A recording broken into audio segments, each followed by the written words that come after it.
అనకాపల్లి జిల్లా వేదులపాలెం జంక్షన్ వద్ద భారీగా గంజాయి పట్టుకున్నారు పోలీసులు.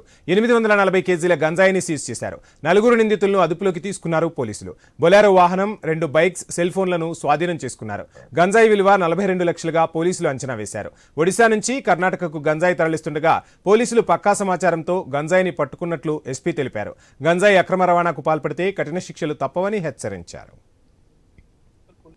NDPS కేస్ పట్టుకోవడం జరిగింది. ఇది టోటల్ 840 kgs ఆఫ్ గాంజా.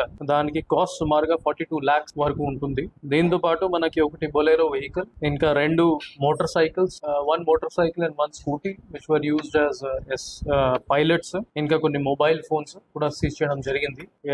ఇది మనకి SB information and local police station information మీద local police station, Nakkapalli police station అన్ని రూట్స్ కవర్ చేసుకుని ఈ నేషనల్ హైవే 16 మీద వెదులపాలెం జంక్షన్ దగ్గర ఒక బొలెరో వెహికల్ అండ్ మిగతా అందరూ అక్యూజ్డ్ ఇంటర్సెప్ట్ చేయడం జరిగింది. ఇన్ టోటల్ మనకి 4 అక్యూజ్డ్ దొరికారు.